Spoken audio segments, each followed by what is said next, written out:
continuando a nossa série de vídeos aí, que a gente vai falar um pouco mais sobre os usos do to be, é importante a gente expressar ou detalhar o continuous também, tá? Continuous, como a gente já viu no exemplo anterior, é para quando eu estou fazendo algo. É algo que é uma ação contínua, ou seja, ela é praticada por um período de tempo. Eu não falo só que eu como lasanha, né? Pegando o exemplo anterior, I eat lasanha. Não, I eat lasanha é de modo geral. Eu como. Na hora que me oferecerem, na hora que tiver, eu como. Diferente disso, eu vou ter um I'm eating lasanha. O uso do to be propriamente dito, a gente já viu como funciona, mas eu queria entrar em detalhes sobre essa parte aqui, sobre a parte que é transformar um verbo para o contínuo dele. A gente entende que no inglês o contínuo ele é formado pelo, só colocando um parêntese aqui para a gente entender. O continuous ele é formado pelo to be, verb to be, mais o main verb, que é o verbo principal, com esse main verb com ing no final. Essa é uma regra geral que a gente pode definir para uma ação contínua. Eu preciso de um verb to be, que já está aqui, e eu preciso do verbo principal, que é o it, com ing no final. Porém, é uma conversão que eu não posso fazer direta, eu preciso tomar cuidado com o tipo de verbo que eu estou falando. Então, em regras gerais, general rule, o que eu faço? Eu acrescento ing no final dos meus verbos para transformá-los em contínuo. Então, por exemplo, se eu tenho uma frase dizendo I work, eu trabalho. Se eu quiser dizer que eu estou trabalhando, eu preciso do to be. E o work vai virar working, com ing no final. A mesma coisa, por exemplo, se eu for ali falando um pouquinho do verb I study.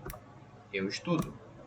Se eu quiser passar ele para o contínuo, é só eu pegar uma pessoa, colocar o to be dessa pessoa, e aí pego o verbo e acrescenta ing no final. Então, you're studying, e a mesma coisa para várias outras ações, né? Ela não está lendo, ou ela não lê. Se eu quiser dizer que ela não lê, a gente já viu que seria she doesn't read, porque o auxiliar da terceira pessoa no presente é o does. Então, nesse caso, se eu quiser transformar essa ação para ela não estar lendo, seria she isn't reading. Então eu passo meu verbo pro contínuo. Ou seja, a minha regra geral é só acrescentar ing no final dos meus verbos. Nada mais. Não teria outras preocupações para fazer. Tá? Tá, mas quais são as outras regras então? Essa é a pergunta que a gente se faz, né? Se a general rule, que é a regra geral, eu só preciso acrescentar ing, o que mais eu preciso considerar?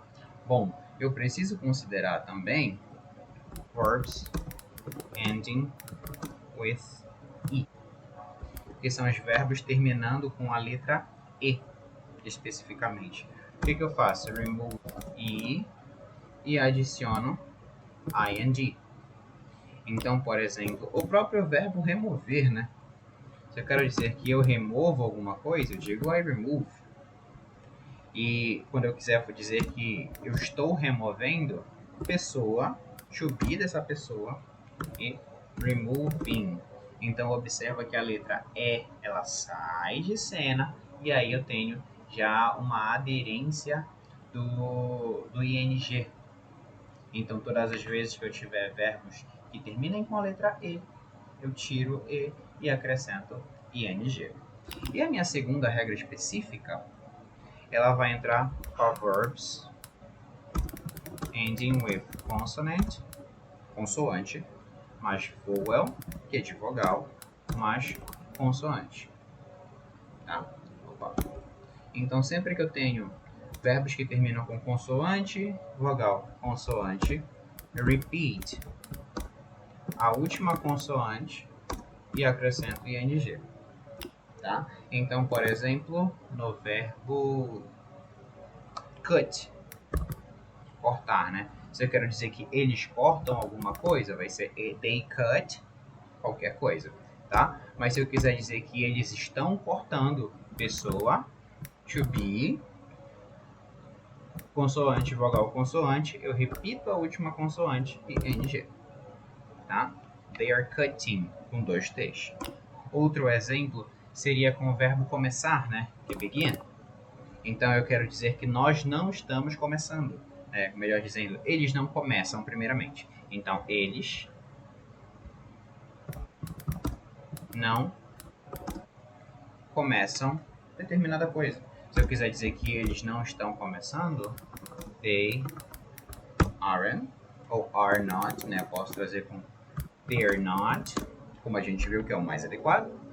E consoante, vogal, consoante, repito a última consoante, ing. They're not beginning, qualquer coisa. Então, o contínuo, eu preciso levar em consideração essas regras. São as rules que elas vão entrar. Não são rules que eu devo me preocupar. Por quê? Porque na maioria dos meus verbos, ela vai estar na regra geral. A maioria dos meus verbos nem termina com e nem termina com consoante, vogal, consoante. Logo, vou entrar numa regra geral, eu só vou adicionar ing.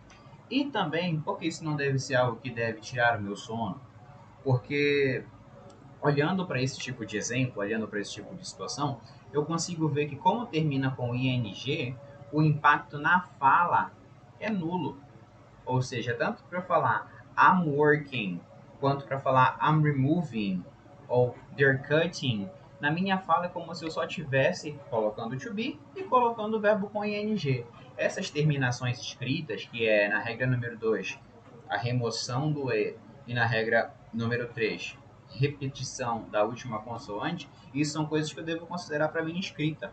Se eu trabalho escrevendo algum e-mail, ou escrevendo algum anúncio, se eu trabalho escrevendo algo. Mas só para minha fala é como se eu só estivesse acrescentando ing no final dos verbos. Então, isso faz com que um verbo seja contínuo. Lembrando mais uma vez, nem sempre que um verbo está com ing no final, quer dizer que ele é contínuo. O que diz que ele é contínuo é o ing no final, mas ele tem que ser precedido, ou seja, antes dele tem que vir um verb to be. Caso ele esteja só com ing, só um verbo sozinho com ing, ele pode ter um outro significado que é estudado mais para frente, tá? Mas tomem esse cuidado. O verbo está com ing, legal, mas onde é que está o to be? Ele tem algum to be vindo antes dele que determina que ele realmente vai ser um verbo contínuo? Sim, não. Então, eu preciso tomar esse cuidado antes de criar uma frase ou antes de interpretar uma frase que está escrita ou que foi falada por alguém, tá? Esses são os usos do verb to be. E aí, daí em diante, eu começo a ter um estudo talvez um pouco mais aprofundado, que são variações de tempo verbal. Por exemplo, esse continuous, eu posso dizer seguramente que ele é um present continuous. Por que um present continuous? Porque a gente estudou vendo que esses verbos to be são verbos to be do present. Então, voltando lá em cima no nosso material, a forma afirmativa, negativa e interrogativa do present.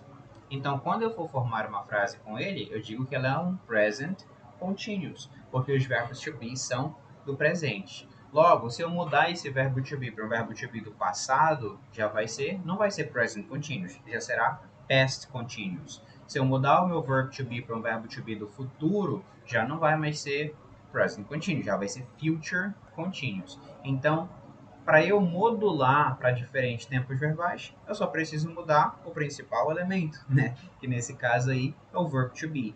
Então, sempre que eu mudo o verb to be, eu mudo o tempo verbal da minha frase. Assim como quando eu mudo os auxiliares, eu acabo mudando o tempo verbal das minhas frases também, o mesmo acontece com o verb to be, tá? Eu espero que esse conteúdo realmente seja bem esclarecedor, seja uma junção aí de conteúdo muito boa, que ela acabe promovendo mais conhecimento e qualquer dúvida sempre pode entrar em contato comigo, pode mandar uma mensagem, eu estou sempre à disposição para conseguir esclarecer todas as dúvidas que puderem e que vierem ao longo dessa jornada, tá bom?